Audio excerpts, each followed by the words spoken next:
Hey guys, welcome everyone. कैसे हैं आप सब? बढ़िया बढ़िया होंगे ऐसे मैं उम्मीद करता हूँ। आज के इस पर्टिकुलर सेशन में हम बात करेंगे लिक्विडेशन ऑफ कंपनी। बहुत ही आसान, बेहद ही सिंपल सा चैप्टर है।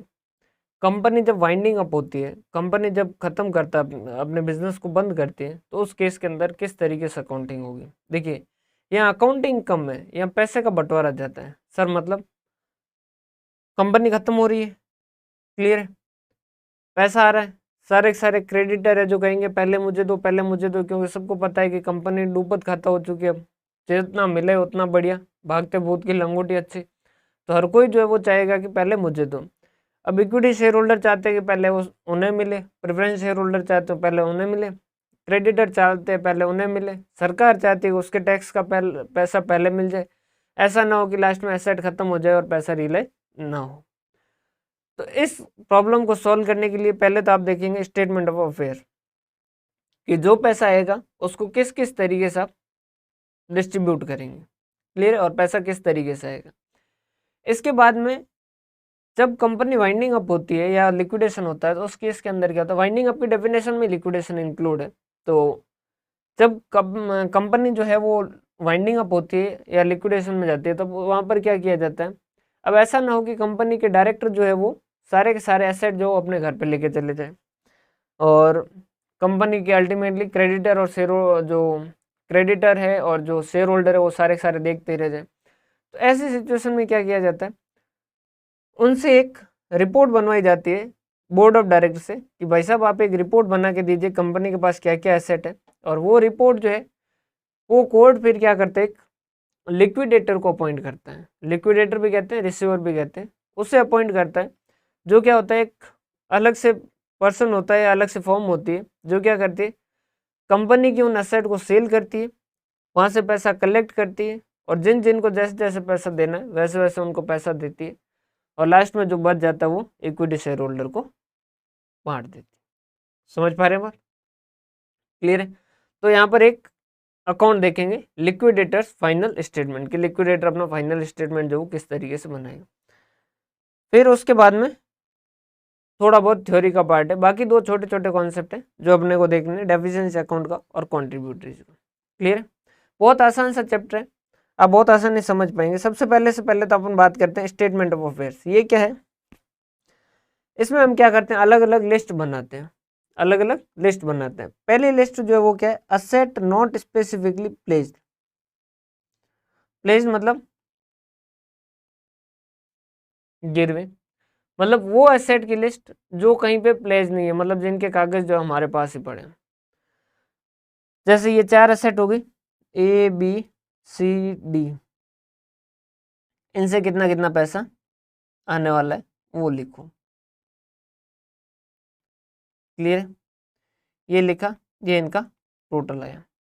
फिर सेकंड आता है, लिस्ट बी में बनती है एसेट स्पेसिफिकली प्लेस्ड। ये लिस्ट नंबर जो है फिक्स है, इनका याद रखिएगा। लिस्ट बी जो है वो एसेट स्पेसिफिकली प्लेस्ड, जो स्पेसिफिकली गिरवी रख रखी है। जैसे आपने क्या किया, लोन लिया और बिल्डिंग के कागज जो है वो बैंक के पास रख के फिर लोन लिया, तो उस केस के अंदर ये जो बिल्डिंग है इसकी जो ओनरशिप यूं तो भले अभी हमारे पास है लेकिन वो गिरवी है। तो ऐसी सिचुएशन में क्या करेंगे, अगर उनको लोन नहीं देंगे तो हमारी बिल्डिंग को सेल कर सकते हैं। और यहाँ कंपनी खत्म हो रही है, तो इस केस के अंदर वो क्या करेगी, बैंक इसको सेल करेगी। समझ पा रहे हैं बात? अब मान लीजिए लोन जो वो लिया गया 5 लाख का, और जो बिल्डिंग सेल की और वहां से मिला 7 लाख, तो क्या लोन का पैसा वो 7 लाख पूरा का पूरा रख सकते हैं क्या बैंक? नहीं, 5 लाख वो रखेंगे और बाकी का जो 2 लाख है वो हमें रिटर्न कर देंगे। समझ पा रहे बात? जब गिरवी रखा जाता है तो लोन से ज्यादा अमाउंट रिकॉर्ड नहीं किया जा सकता, जितने का लोन है उतना रिकॉर्ड किया जा सकता है। ठीक है सर, लोन लिया गया था 5 लाख, जो बिल्डिंग गिरवी रखी गई थी उसे सेल किया और वहां से पैसा आया 3 लाख। अब क्या करें, तो ऐसी सिचुएशन में क्या किया जाएगा, 3 लाख तो उसे दे देंगे, बाकी का 2 लाख जो है बाकी रहा उनका लोन का, वो कहाँ चले जाएंगे, अनसिक्योर्ड क्रेडिटर के साथ, जहां पर उनको पेमेंट करेंगे। तो यहाँ पर क्या करेंगे, पर्टिकुलर जैसे एसेट बना दी, जैसे बिल्डिंग, और ये जैसे फर्नीचर। पहले तो इनकी रियलाइजेबल वैल्यू लिखो, जैसे इसकी रियलाइजेबल वैल्यू है 5 लाख, और इस बिल्डिंग पे जो लोन ले रखा है वो 3 लाख का ले रखा है। तो इस केस के अंदर एक्सेस कितना है, 2 लाख एक्सेस है। क्लियर है?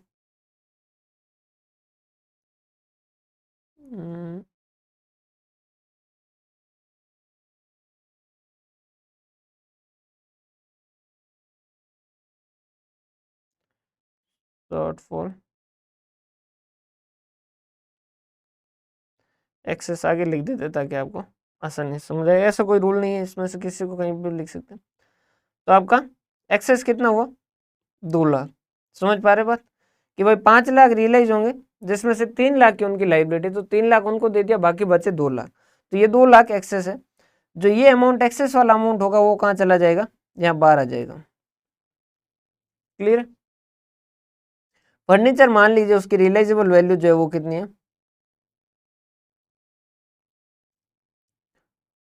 रियलाइज होंगे उससे मान लीजिए 4 लाख, और इस पे जो लोन ले रखा है वो ले रखा है 7 लाख का। तो इस केस के अंदर शॉर्टफॉल कितना है? 3 लाख का। मतलब क्या हुआ? हमने फर्नीचर जो वो गिरवी रखे और उसके बदले में हमने क्या किया? लोन लिया। लोन लिया 7 लाख का। अब फर्नीचर जो सेल करते हैं उससे पैसा जो रियलाइज होगा 4 लाख। तो लोन वाला क्या करेगा? सेल करवाएगा, 4 लाख अपना जो वो रिकवर कर लेगा, बाकी 3 लाख का क्या करेगा? तो बाकी 3 लाख के लिए वो क्या हो जाएगा? अनसिक्योर्ड क्रेडिटर के साथ खड़े हो जाओ, कि जाओ और अनसिक्योर्ड क्रेडिटर के साथ जाके खड़े हो जाओ, वहां पर तुम्हें भुगतान मिलेगा। ये आपका टोटल अमाउंट जो वो इतना अवेलेबल हुआ। पहले लिस्ट के अंदर असेट जो स्पेसिफिकली प्लेज नहीं थी वहां से, और दूसरे में असेट स्पेसिफिकली प्लेज, उसके अंदर जो एक्सेस अमाउंट है वो लिया, और ये टोटल अमाउंट आपके पास अवेलेबल हुआ फॉर पेमेंट।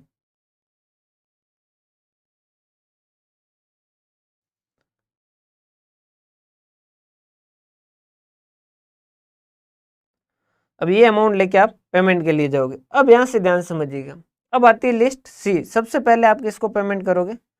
Preferential creditor. सबसे पहले किसको पेमेंट करोगे? Preferential creditor. Sir preferential creditor कौन है? आगे थ्योरी में अपन इसकी डेफिनेशन देखेंगे। ये जो पैसा होगा उसमें से सबसे पहले क्या करेंगे? प्रेफरेंशियल क्रेडिटर को पेमेंट करेंगे। फिर कुछ बचा, इसमें से फिर क्या करेंगे? सिक्योर्ड क्रेडिटर को पेमेंट करेंगे। फिर जो बचेगा वो लेके जाएंगे और उसमें से अनसिक्योर्ड क्रेडिटर को पेमेंट करेंगे। फिर जो बचेगा, ये सीक्वेंस तय है, इसके बाद में आप क्या करेंगे? जाके प्रेफरेंस शेयर होल्डर को पेमेंट करेंगे। फिर कुछ बचेगा तो उस केस के अंदर इक्विटी शेयर होल्डर को पेमेंट करेंगे। और इक्विटी शेयर होल्डर का पेमेंट करने के बाद भी कुछ अगर बच जाता है तो वो सरप्लस होगा। अभी एक बार वापस समझिए, देखिए सबसे पहले जो असेट स्पेसिफिकली प्लेज नहीं थे उनको बेचा, और उनसे कितना पैसा रियलाइज हुआ वो इकट्ठा किया। जो असेट स्पेसिफिकली प्लेज थी उनको बेचा, उनका लोन जो था वो रीपे कर दिया। अगर उसके बाद कुछ बच गया तो वो अमाउंट भी इकट्ठा कर दिया, एक बोरे के अंदर रख रहे हैं मान लीजिए। जो एसेट स्पेसिफिकली प्लेज नहीं थे उनसे जो पैसा आया वो बोरे में रखा। एसेट स्पेसिफिकली प्लेज थी उनको सेल किया और उनके लाइबिलिटी का भुगतान किया, उसके बाद कुछ बच गया तो वो बोरे में डाल दिया। अगर कम पड़ा तो उनको कहा कि तुम अनसिक्योर्ड क्रेडिटर के साथ खड़े हो जाओ। ये बोरा लिया और अब हम देने जा रहे हैं। सबसे पहले आए, कहा कि प्रेफरेंशियल क्रेडिटर इधर है, वो आया, उसको कहा कि ये ले तुम्हारा, तुम निकलो। उसके बाद में कहा सिक्योर्ड क्रेडिटर तुम इधर आओ, सिक्योर्ड क्रेडिटर को बुलाया, उसको कहा ये लो पकड़ो निकलो। उसके बाद में बुलाया अनसिक्योर्ड क्रेडिटर को, वो आया, उसको कहा ये लो पकड़ो निकलो। फिर उसके बाद में प्रेफरेंस शेयर होल्डर को बुलाया, उनको दिया पैसा, उनको कहा निकलो। और उसके बाद में इक्विटी शेयर होल्डर को बुलाया, उनको कहा ये लो पकड़ो और निकलो। उन्होंने कहा निकलेंगे नहीं, जो बचेगा वो भी हमारा है। क्लियर? समझ पा रहे हैं बात? तो ये इस तरीके से होगा। अब ये अमाउंट जो है वो पॉजिटिव भी आ सकता है और नेगेटिव भी आ सकता है। मतलब इक्विटी शेयर होल्डर को पेमेंट करने के बाद भी बोरे में कुछ रह सकता है। अगर रह जाता है पॉजिटिव है तो इसका मतलब ये तो क्या है? सरप्लस है, जो किसको जाएगा? Equity share holder. Preference share holder को भी जा सकता है, बस शर्त वो क्या होने चाहिए? Participating preference share holder. Clear है? पार्टिसिपेटिंग प्रेफरेंस शेयर होल्डर जो एक्सेस डिविडेंड में भी पार्टिसिपेट करते हैं, और कैपिटल कंट्रीब्यूशन जो है, कैपिटल का जब रिपेमेंट होता है तो वहाँ कुछ बच जाता है तो उसमें भी होता है। अगर ये अमाउंट नेगेटिव है, नेगेटिव का मतलब क्या? बोरे में मान लीजिए 5 लाख ही बचे थे और इक्विटी शेयर होल्डर बैठे थे, उनको वो कह रहे थे कि 10 लाख का उनकी कैपिटल बाकी थी, तो उनको 5 लाख ही दे पाएंगे। तो बाकी का 5 लाख जो माइनस होगा उसे हम क्या कहते हैं, नेगेटिव को क्या कहा जाता है, डेफिशिएंसी। इसको क्या कहा जाता है, डेफिशिएंसी। देखिए हमारा पैसा कोई खाता है तो हम उसे बैड डेब्ट्स कहते हैं, और हम किसी का पैसा नहीं दे पाते, फर्म किसी का पैसा नहीं दे पाती, चाहे वो equity share holder, preference share holder, creditor या किसी को, तो वहां पर क्या वर्ड यूज होता है, deficiency. Okay sir, okay okay, कोई दिक्कत वाली बात नहीं। अब एक लिस्ट बनती है एच, जो बनती डेफिशिएंसी। देखिए list A not specifically placed, B specifically placed, C preferential creditor, D secured creditor, और ई हो गया उसके बाद में एक second, A not specifically placed, B specifically placed, C preferential, D secured, E unsecured, E के बाद में एफ जो है वो preference share holder, E F, G G जो है वो हो गया आपका इक्विटी शेयर होल्डर, और एच जो है वो डेफिशिएंसी अकाउंट। सर ये डेफिशिएंसी अकाउंट क्या भला होता है? देखो चाणक्य ने कहा था कि जिंदगी के अंदर सारी गलतियां खुद करो जरूरी नहीं है। सर मतलब देखो कि किसी और को ठोकर खाते हुए देख के भी सीख लेना चाहिए, क्योंकि जिंदगी बहुत बड़ी है और सारी चीजें ठोकरों से सीखोगे पैर टूट जाएगा। सर मतलब तो इन्होंने कहा कि आप एक डेफिशिएंसी अकाउंट बनाइए जिसमें बताइए कि ऐसे कौन कौन से कारण थे जिन वजह से आपकी ये सिचुएशन आई। समझ पा रहे हैं बात? कैसी क्या क्या स्थितियां थी जिस वजह से आप सही ढंग से बिजनेस करते करते आज इस डेफिशिएंसी पे पहुंचे। तो ये कम से कम 3 साल के लिए बनाया जाता है, 3 से ज़्यादा साल का भी बनाया जा सकता है। मतलब जैसे हमने 4 साल डिसाइड किया, तो 4 साल पहले की सिचुएशन देखिए, 4 साल पहले आपकी क्या स्थिति थी, क्या आपकी एसेट जो वो लाइबिलिटी से ज़्यादा थी या कम थी, मतलब आपकी कैपिटल जो वो सही थी या नहीं थी, क्या आपके रिजर्व एंड सरप्लस सही दिख रहे थे या नहीं दिख रहे थे, लाइबिलिटी और कैपिटल से ज़्यादा थी या एसेट कम थी। हमने कहा 4 साल पहले हम बहुत साउंड स्थिति में थे, एसेट हमारी ज़्यादा थी, लाइबिलिटी और कैपिटल से ज़्यादा थी। फिर इन 4 सालों के अंदर कुछ घटनाएं हुई होगी, कुछ घटनाएं हुई होगी जो फेवरेबल रही होंगी, मतलब फायदेमंद रही होगी, और कुछ घटनाएं ऐसी भी हुई होंगी जो आपके लिए नुकसानदायक रही होंगी। मतलब सर जैसे इन 4 सालों में आपने कुछ प्रॉफिट कमाया होगा, कुछ ट्रेडिंग प्रॉफिट होगा, चाहे कुछ नॉन ट्रेडिंग प्रॉफिट होगा, जैसे कोई सब्सिडी वगैरह मिल गया, कुछ ऐसी तरीके का भी प्रॉफिट हुआ होगा।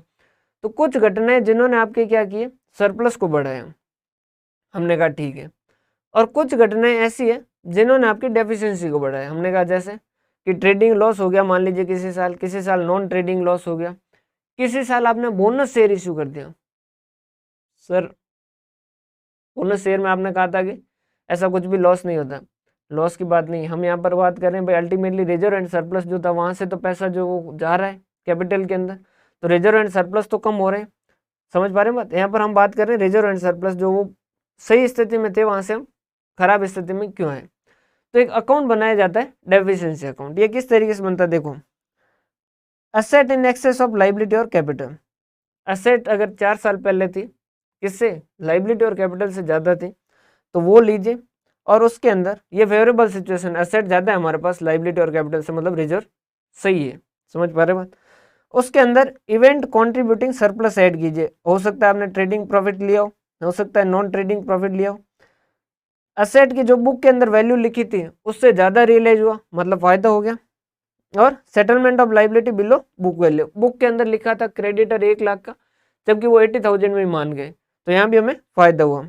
इस साइड में तो सारे कौन से फायदे वाले, एक साइड में तो हमने लिखे सारे फायदे वाले, क्लियर।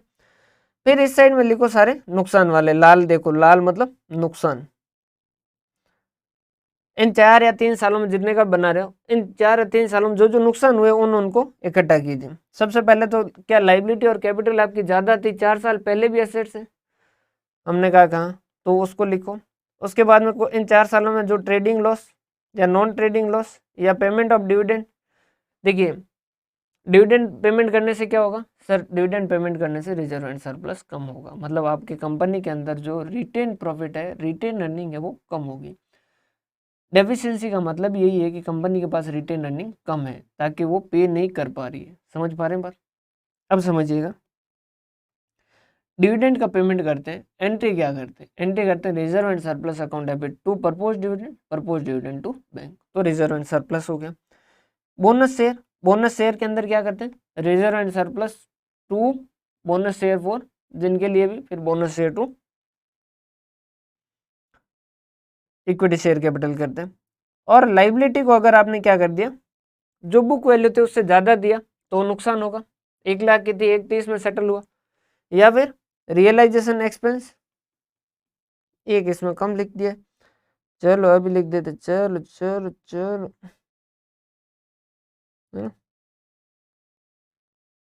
हम्म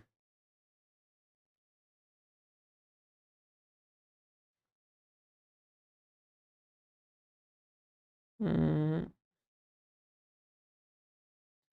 7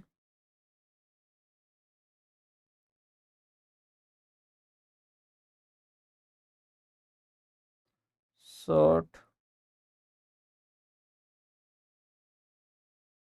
रियलाइजेशन फ्रॉम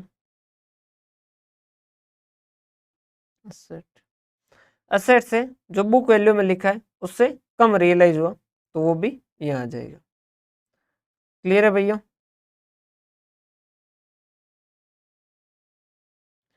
ये किया और इससे क्या हो जाएगी, नेट डेफिशिएंसी आपकी आ जाएगी। सर एक बार वापस बताइए सर, डेफिशिएंसी कौन समझ नहीं आया। ये कहता है कि कम से कम 3 साल पहले से आप सारे के सारे 3 साल पहले से आप रिवर्स गियर के अंदर स्लो मोशन के अंदर मूवी बताइए कि क्या क्या हुआ।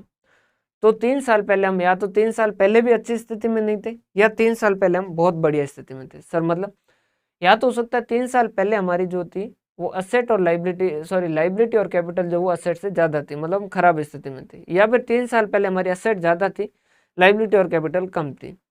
वहां से शुरुआत करो, फिर इन 3 सालों में कुछ घटनाएं हुई होगी जिनसे आपको फायदा हुआ होगा, मतलब रियलाइजेशन तक, या तो ट्रेडिंग प्रॉफिट या नॉन ट्रेडिंग प्रॉफिट, या एसेट जो बुक वैल्यू में लिखा था उससे ज्यादा रियलाइज हुआ, या लाइबिलिटी जितने बुक वैल्यू में लिखी थी उससे कम में सेटल हो गया। ठीक सर, ठीक ठीक ठीक समझ आया। इधर आ जाइए, कुछ घटनाएं ऐसी हुई होगी जिनसे नुकसान हुआ होगा। सर कौन कौन सी बताइए? Trading loss, non trading loss, एक तो आपके पास कुछ है नहीं और फिर आप डिविडेंड और बांट दिए, रिजर्व एंड सरप्लस कम कर दिए, या फिर आपने बोनस जो है वो दे दिया, उसके बाद में आपका जो एसेट थी जितनी बुक वैल्यू थी उससे कम रियलाइज हो गया, या फिर लाइबिलिटी जितनी लिखी थी उससे ज़्यादा पेमेंट करना पड़ा, या रियलाइजेशन एक्सपेंस। इन दोनों से नेट डेफिशिएंसी। एक्चुअली ये इस तरीके से नहीं बनता स्टेटमेंट, तो नॉर्मली ऊपर सारे ये फायदे वाले और नीचे जो नुकसान वाले वो लिखते हैं, लेकिन अपन ने समझाने के लिए इसको इस फॉर्मेट में लिखा है। क्लियर? लिक्विडेटर एक फाइनल स्टेटमेंट देता है जो same as good as receipt and payment होता है। इस साइड में सारे रिसिप्ट लिखेगा। भाई हमने क्या किया कि बोर्ड जो है वो गड़बड़ ना कर दे, इस वजह से उनसे क्या किया, एक लिक्विडेटर को अपॉइंट किया। लिक्विडेटर जो जो एसेट से बेचेगा और जो जो पैसा आएगा वो क्या करेगा, सारा इधर लिखेगा, और जैसे जैसे जिन जिन को पेमेंट करेगा वो इस साइड में लिखेगा। नेट जो भी लास्ट में बैलेंस होगा उसका स्टेटमेंट बना के बताएगा, वो क्या है, लिक्विडेटर्स फाइनल स्टेटमेंट। कॉन्ट्रीब्यूटरी क्या होता है, अब समझिएगा। पार्टनरशिप में तो अनलिमिटेड लाइबिलिटी होती है, कंपनी में शेयर होल्डर की लाइबिलिटी लिमिटेड होती है। हाँ सर इतना तो हमें पता है। अब समझिए कॉन्ट्रीब्यूटरी क्या होता है।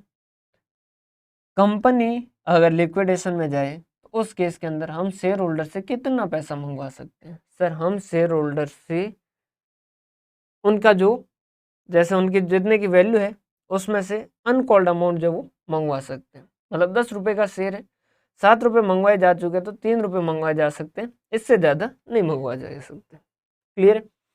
अब सर ये किन से मंगवाया जाएगा, अब ये किन से मंगवाया जाएगा, समझ पा रहे हैं बात? सिचुएशन क्या है कि ये किन से मंगवाया जाए। तो दो लिस्ट बनती है। लिस्ट ए कॉन्ट्रीब्यूटरी कौन होते हैं, प्रेजेंट शेयर होल्डर। मान लीजिए कंपनी के 10,000 शेयर होल्डर हैं और हर किसी ने 10 रुपए वाले शेयर में 7-7 रुपए पेमेंट किए, तो हर किसी से 3-3 रुपए मंगवाए जा सकते हैं, तो 30,000 रुपए मंगवाए जा सकते हैं। लेकिन कंपनी का ओवरऑल जो टोटल शॉर्टफॉल है वो सिर्फ 20,000 का ही है, तो हर किसी से कितने कितने मंगवाए जाएंगे, 10,000 शेयर पे 2-2 रुपए मंगवा के काम निपटा दिया जाएगा। क्लियर है? दूसरी सिचुएशन है कि जरूरत है 40,000 की, तो 30,000 तो इनसे मंगवा दिए जो प्रेजेंट के अंदर जिनके पास शेयर है उनके पास। एक लिस्ट बी कॉन्ट्रीब्यूटरी होती है, ये जब लिस्ट ए वाले से काम न चल पाए तब, जब लिस्ट ए वालों से मंगवा लिया लेकिन फिर भी पूरा सेटलमेंट नहीं बैठ रहा है, तो उस केस के अंदर एक लिस्ट बी कॉन्ट्रीब्यूटरी बनाई जाती है। सर लिस्ट बी कॉन्ट्रीब्यूटरी में क्या होता है समझिएगा, ये वो होते हैं इसमें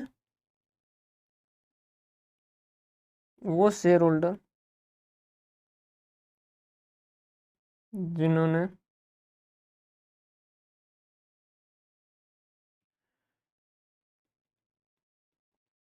लिक्विडेशन की 12 मंथ्स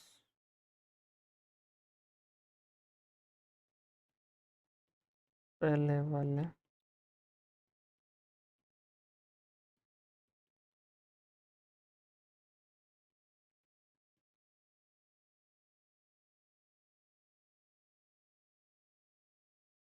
ये थोड़ा सा ध्यान समझिए। लिस्ट बी कॉन्ट्रीब्यूटरी क्या होता है, जैसे कंपनी का लिक्विडेशन शुरू हुआ है 1 अप्रैल 2021 को, क्लियर है। सिचुएशन क्या है कि लिक्विडेशन शुरू हुआ है 1 अप्रैल 2021 को। उस केस के अंदर 1 अप्रैल 2021 से 12 महीने पहले, मतलब 1 अप्रैल 2020, 1 अप्रैल 2020 से लेके 1 अप्रैल 2021 तक जिन्होंने जो शेयर ट्रांसफर किए उनसे पैसा मंगवाया जा सकता अगर उस वक्त कुछ अनकॉल्ड पैसा था, मतलब 10 रुपये का शेयर था, 10 रुपये फुल्ली पेड था तो क्या मंगवा सकते हैं क्या, नहीं। 10 रुपये का शेयर था, 7 रुपये पेड था तो उनसे 3 रुपये मंगवाए जा सकते। सर ये कुछ अन्याय नहीं हो रहा है, मतलब जिन बेचारों ने शेयर ट्रांसफर कर दिए उनसे आप कह रहे हो कि उनसे भी पैसा मंगवाया जा सकता है, ऐसा कानून क्यों बना है। समझिएगा, अगर कंपनी लिक्विडेशन में जाने वाली है तो सबसे पहले किसको पता चलेगा, सर बोर्ड ऑफ डायरेक्टर को पता चलेगा। तो सबसे बोर्ड ऑफ डायरेक्टर क्या करेंगे, अपने शेयर ट्रांसफर कर देंगे, अपने रिलेटिव को क्या कहेंगे शेयर ट्रांसफर कर दो कि ये तो जाके नुकसान होने वाला है। तो उस केस के अंदर ये कहा जाता है कि भाई आप ऐसी स्थिति के अंदर 12 महीने के पीरियड के अंदर अगर आपने शेयर ट्रांसफर किया तो आपसे पैसा मंगवाया जा सकता है, लेकिन आपसे मंगवाया तभी जाएगा जब लिस्ट ए कॉन्ट्रीब्यूटरी से मंगवाने के बाद आपका पूरा काम नहीं बैठ रहा है तो लिस्ट बी कॉन्ट्रीब्यूटरी में जिन्होंने वाइंडिंग अप जो शुरू हुआ है उससे 12 महीने के भीतर भीतर शेयर ट्रांसफर किए। कंडीशन वही है, जितनी टोटल वैल्यू है शेयर की उससे ज़्यादा नहीं मंगवाया जा सकता, वो लिमिटेड लाइबिलिटी हम कंपनी में पढ़ते हैं। क्लियर है, हाँ जी सर। अब इसकी theory, mode of winding up कैसे हो सकती है। पहला तो हो सकता है कि हम डेप्ट चुकाने में सक्षम नहीं है, तो उस केस के अंदर इंसॉल्वेंसी एंड बैंकरप्सी कोड लगता है, ये एक नया एक्ट बना रखा है जिसके तहत यहाँ पर वाइंडिंग अप होगा। इनएबिलिटी टू पे के अलावा अगर कोई और कारण है, मतलब हम ऐसा नहीं है कि हम पैसा नहीं दे पा रहे हैं, ऐसा कारण नहीं है, तो उस केस के अंदर companies act with court rule जो है वो वहाँ से वाइंडिंग अप हो सकता है। कई बार वॉलंटरी वाइंडिंग अप भी हो सकता है, कंपनी को हो सकता है दिखे कि मुनाफा नहीं है हम जिस बिजनेस में है वो वहाँ पर, या फिर ग्रोथ प्रोस्पेक्टिव नहीं दिख रहा है, शेयर होल्डर को सही पेमेंट नहीं कर पा रहे हैं, तो उस केस के अंदर भी वाइंडिंग अप कर सकते हैं। अगर 31 मार्च 2017 से पहले करते तो कंपनीज एक्ट रूल लगता, अब जो है वो section 59 of insolvency and bankruptcy code with voluntary liquidation process regulation 2017 दोनों लगे। क्लियर। कई बार वाइंडिंग अप जो वो ट्रिब्यूनल के बारे द्वारा भी हो सकता है, ट्रिब्यूनल के द्वारा भी किया जा सकता है। ट्रिब्यूनल कब कर सकता है, या तो कंपनी क्या करे, कंपनी रिजोल्व करे कि हम ट्रिब्यूनल के जरिए हमारी हत्या करवाएंगे, मतलब ट्रिब्यूनल के जरिए हम वाइंडिंग अप करेंगे, या फिर company has acted against the interest of sovereignty and integrity of India, Bharat की अखंडता एवं संप्रभुता के विरुद्ध कुछ कार्य किया गया है, तो उस कार्य के कारण भी उनका वाइंडिंग अप किया करवाया जा सकता है किसी कंपनी। समझिएगा, इंडिया के अंदर कोई कंपनी है जो पाकिस्तान से क्या कर रही है, कुछ डिले कर रही है और बारूद वगैरह मंगवा रही है, तो उस केस के अंदर उसका वाइंडिंग अप करवाया जा सकता है। The security of state, friendly relation with foreign state, public order और डिफेंस मोरलिटी वगैरह, ये इस तरीके से।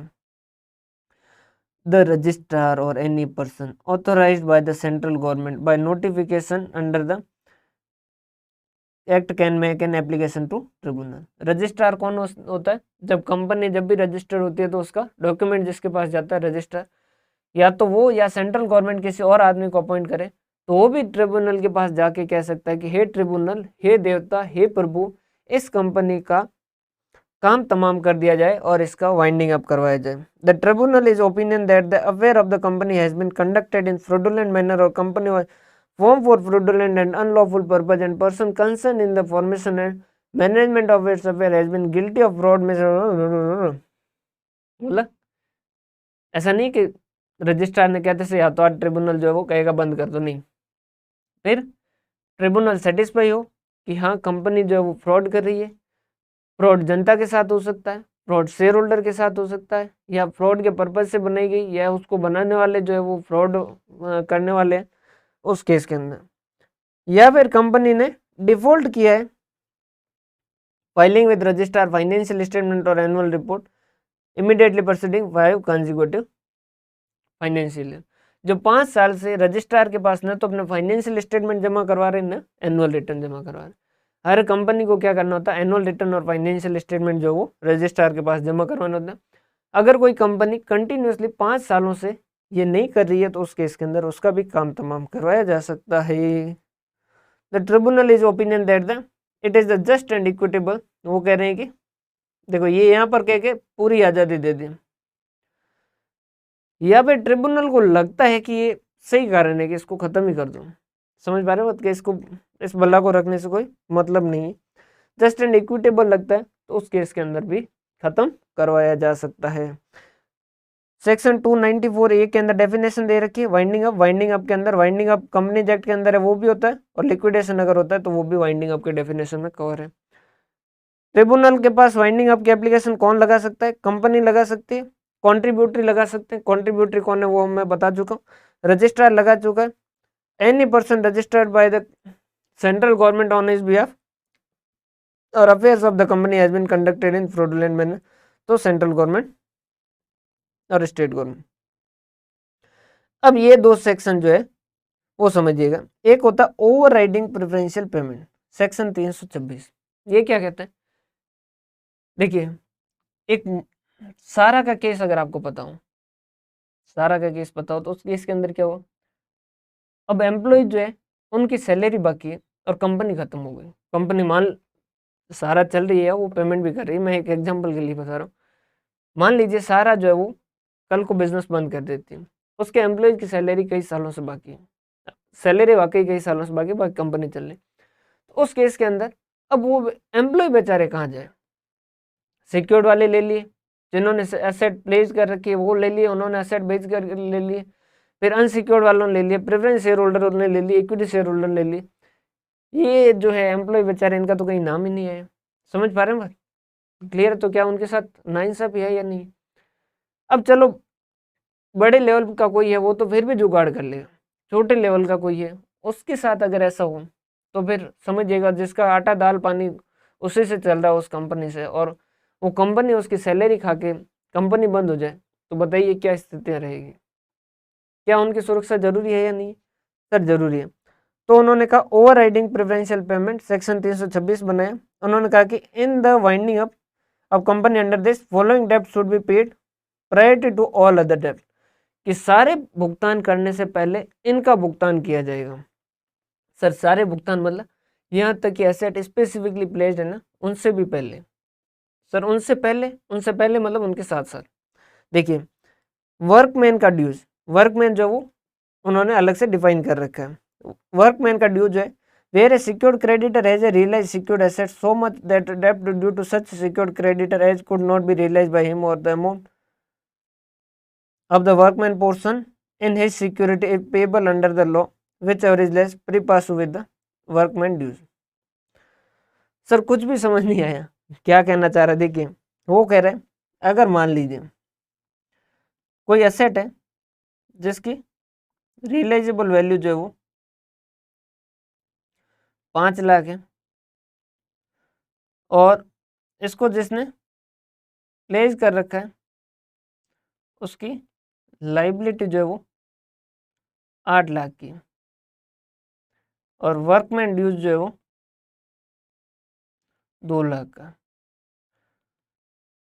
समझिएगा पहली सिचुएशन तो ये हो जाता, मान लीजिए जो है इनकी प्लेस वालों की लाइबिलिटी अगर 3 लाख की होती तब तो कोई दिक्कत वाली बात नहीं थी, 3 लाख प्लेज वाली लाइबिलिटी को दे देते और 2 लाख जो है वो किसको दे देते, इस वर्कमैन को दे देते। लेकिन यहाँ सिचुएशन थोड़ी सी गड़बड़ा गई है, क्या कि प्लेज वालों की लाइबिलिटी जो वो 8 लाख है और वर्कमैन ड्यूज 2 लाख, तो टोटल कितने का भुगतान करना है, 10 लाख का, जबकि यहाँ पर है कितना पैसा, 5 लाख। तो उन्होंने क्या कहा कि कैसा होगा, परिपासु, परिपासु मतलब प्रपोर्शनेट, प्रपोर्शनेट मतलब देखो 5 लाख है, भुगतान करना है 10 लाख, मतलब कि अमाउंट कितना अवेलेबल है, 50%, तो फिर इनको 50-50% दे देंगे। इसको कितना देंगे, 5 लाख का 8 लाख का 50% 4 लाख, और इसको 2 लाख का 50% 1 लाख रुपए का भुगतान कर देंगे, और इस तरीके से इनका काम हो जाएगा। क्लियर। प्रेफरेंशियल क्रेडिटर लिस्ट सी, याद हो तो मैंने कहा था आगे बताएंगे। ये देखिए प्रेफरेंशियल क्रेडिटर, प्रेफरेंशियल क्रेडिटर देखो सरकार की नज़रों में जो गरीब है वो 2 ही लोग हैं, एक तो सरकार और एक एम्प्लॉय, मेनली इतने से रिलेटेड जो प्रेफरेंशियल क्रेडिट। क्या वाकई सरकार का पैसा खाना इतना गड़बड़ है? कुछ लोग जो है, जो भी जैसे कोई अगर आदमी जो वो टैक्स का पैसा नहीं देता है, क्या ये सही है या नहीं है? एक थ्योरी है कि भाई हमने कमाया, हम क्यों दे सरकार को, एक थ्योरी है कि हम क्यों दे सरकार को। दूसरी थ्योरी ये भी है कि देखिए सरकार को पैसा देना इस वजह से जरूरी, क्योंकि अगर सरकार के पास पैसा नहीं होगा ना तो कोई स्कीम नहीं चल पाएगी, कोई भी स्कीम जो वो नहीं चल पाएगी। तो इस हिसाब से ये प्रेफरेंशियल क्रेडिटर का एक रूल बनाया गया कि भाई अगर कंपनी खत्म होती है और उसके इसके अंदर अगर गवर्नमेंट का पैसा बाकी, उसके एम्प्लॉय का पैसा बाकी, वर्कमैन ड्यूज देखो, वर्कमैन की डेफिनेशन अलग से दे रखी है उन्होंने, इंडस्ट्रियल डिस्प्यूट एक्ट दे रखा है, उसके अंदर वर्कमैन की डेफिनेशन दे रखी है, जो अब उसकी डेफिनेशन आपके लिए काम की नहीं है, लेकिन बाकी के जो एम्प्लॉय है उनको जो है वो यहाँ पर कवर किया गया। तो प्रेफरेंशियल क्रेडिटर में क्या कहा कि गवर्नमेंट का टैक्स बाकी है वो दोगे सबसे पहले। एक्सपेंस ऑफ इन्वेस्टिगेशन, इन्वेस्टिगेशन क्या होता है, कंपनीज एक्ट के 2 सेक्शन है, 237 और एक ऐसा पता नहीं उससे रिलेटेड ही कोई है, 237 भी मुझे एग्जैक्ट याद नहीं, सी फाइनल के अंदर पढ़ा, काफी टाइम हो चुका है। अगर जैसे किसी क्रेडिटर को या किसी शेयर होल्डर को लगता है कि कंपनी में कुछ फ्रॉड होने वाला है, तो वो क्या कर सकते हैं, सेंट्रल गवर्नमेंट को अपील कर सकते हैं, सेंट्रल गवर्नमेंट और आइए और देखिए हमारी इस कंपनी में हमें लगता है कि कुछ घोटाला होने वाला, तो वहाँ से वो इन्वेस्टिगेशन करते हैं। तो इन्वेस्टिगेशन के बाद में इन्वेस्टिगेटर की रिपोर्ट के हिसाब से भी कई बार वाइंडिंग अप का प्रोसेस शुरू होता है। तो उस इन्वेस्टिगेटर का अगर कुछ पैसा बाकी है तो वो भी आपको प्रेफरेंशियल क्रेडिटर में। पीएफ, पेंशन फंड और ग्रेजुएटी, अगर एम्प्लॉय का पीएफ और उनमें कुछ पैसा है तो वो देना होगा। Compensation in respect of death और डिसेबलमेंट, कोई एम्प्लॉय है जिसकी डेथ हुई या डिसेबलमेंट हुआ तो उसका पैसा। Contribution of ESI, employ state insurance, ESI मतलब employ state insurance. Holiday remuneration है तो वो सैलरी और वेजेज, लेकिन सैलरी और वेजेज के अंदर एक उन्होंने लिमिट दे रखी है कि अगर जैसे किसी का 10 महीने की सैलरी बाकी है तो उस केस के अंदर मैक्सिमम कितनी दी जा सकती है, प्रेफरेंशियल क्रेडिटर के तौर पर उसे सिर्फ 4 महीने की, सर बाकी के 6 महीने की वो अनसिक्योर्ड क्रेडिटर तक अगर पैसा बचा तो वहां पर दिया जाएगा। और इसमें एक और लिमिट है कि 20,000 पर पर्सन, एक आदमी को मैक्सिमम 20,000 रुपये जो प्रेफरेंशियल क्रेडिटर में दिया जा सकता है। समझिएगा, थोड़ा लॉजिकल भी है थोड़ा इलॉजिकल भी है। कैसे, समझिएगा, जैसे कोई एम्प्लॉय है उसका पिछले 3 साल से सैलरी बाकी है, तो उस केस के अंदर अब 3 साल का पूरा प्रेफरेंशियल में इस वजह से नहीं डाल सकते क्योंकि गवर्नमेंट भी कहती है कि अगर इतना लंबे समय तक अगर आपको कंपनी नहीं दे रही तो फिर आपको कंपनी छोड़ देनी चाहिए थी। है हार्ड रूल है लेकिन ये बनाना जरूरी था। उसके अलावा एक आदमी का मैक्सिमम जो है वो प्रेफरेंशियल क्रेडिटर में 20,000 ही रहेगा, क्योंकि प्रेफरेंशियल क्रेडिटर में ज़्यादा रखना मतलब क्या है, सिक्योर्ड क्रेडिटर के साथ भी बेचारों के साथ धोखा होगा क्योंकि ये प्रेफरेंशियल उनसे भी पहले आते हैं। और सिक्योर्ड के अंदर एम्प्लॉय को ज़्यादा दे दिया मतलब ऐसा ना हो कि गवर्नमेंट का टैक्स न मिले। समझ पा रहे हैं बात। उसके अलावा होता है फ्लोटिंग चार्जेस। फ्लोटिंग चार्जेस क्या होता है, देखो ये कॉन्सेप्ट पहली बात तो बताए, देखिए बनाया क्यों गया, सर क्यों बनाया गया। कंपनी है जो उसकी क्या सिचुएशन है वो उसके डायरेक्टर को पता। मान लीजिए मैं कंपनी में डायरेक्टर, मुझे पता है कि कंपनी की सिचुएशन ये, आप मेरे फ्रेंड हैं, आपने कंपनी को क्या कर रखा है, लोन दे रखा है। अब मुझे पता है कंपनी जो है वो बहुत जल्द लिक्विडेशन में जाने वाली है। आपने क्या कर रखा है, लोन दे रखा है कंपनी को जिसके ऊपर आप ब्याज दे रहे हैं। अब मुझे पता है कि ये सिचुएशन आएगी, लिक्विडेशन आएगा, तो उस केस के अंदर पहले लिस्ट सी में प्रेफरेंशियल को देंगे, लिस्ट डी के अंदर सिक्योर्ड को देंगे और लिस्ट ई के अंदर अनसिक्योर्ड को देंगे, और आपका अनसिक्योर्ड है तो आपका बाद में पेमेंट आएगा, और आप मुझे लग रहा है कि वहाँ तक पहुँचेगा ही नहीं पैसा, तो मैंने आपको फ़ोन किया, मैंने कहा कि एक काम करो, आपका जो लोन दे रखा है ना वो सिक्योर्ड करवा लो। क्लियर? और आपने सिक्योर्ड करवा लिया, और इस तरीके से जितने भी रिलेटिव के लोन थे वो सारे सारे सिक्योर्ड होने लगे। तो यहाँ पर एक कंपनीज एक्ट ने रूल बनाया कि अगर किसी ने 12 महीने पहले immediately preceding the commencement of winding up शुरू हुई उससे 12 महीने पहले अगर कोई फ्लोटिंग चार्जेस क्रिएट किया तो उसे नल एंड वॉइड माना जाएगा, बशर्ते unless it is proved that the company immediately after the creation of charge was solvent. लेकिन अगर ये प्रूव हो जाता है कि जिस वक्त ये फ्लोटिंग चार्ज क्रिएट किया गया था उस वक्त कंपनी सॉल्वेंट थी, मतलब अपनी लायबिलिटी का भुगतान करने में सक्षम थी, पेमेंट कर सकती थी, तो फिर उस केस के अंदर इस फ्लोटिंग चार्ज को वॉइड नहीं मानेंगे, बाकी इसको वॉइड माना जाएगा। ये आपका टोटल चैप्टर है लिक्विडेशन ऑफ कंपनी। उम्मीद करता हूँ आपको बहुत अच्छे से समझ आया होगा, अच्छे से रिवाइज कीजिएगा। स्टेटमेंट ऑफ अफेयर ABCDEFG, और उसके बाद में H जो डेफिशिएंसी का, और लिक्विडेटर का फाइनल स्टेटमेंट देखा, उसके बाद में कंट्रीब्यूटर देखा, लिस्ट A लिस्ट B, और थ्योरी देखी जिसके अंदर वाइंडिंग अप ट्रिब्यूनल कब कर सकता है, वाइंडिंग अप के मतलब क्या है, और ट्रिब्यूनल को अप्लाई कौन कर सकता है, फ्लोटिंग चार्ज क्या होते हैं, प्रेफरेंशियल चार्ज क्या होते हैं, ओवरराइडिंग प्रेफरेंशियल क्रेडिटर सेक्शन 326 क्या होता है, ये सारी बातें की। उम्मीद करता हूँ आपको समझ आई होगी। हंसते रहिए, मुस्कुराते रहिए, पढ़ते रहिए, जितना अच्छे से मेहनत कर सकते हो उतना अच्छे से मेहनत कीजिए। बहुत बहुत धन्यवाद।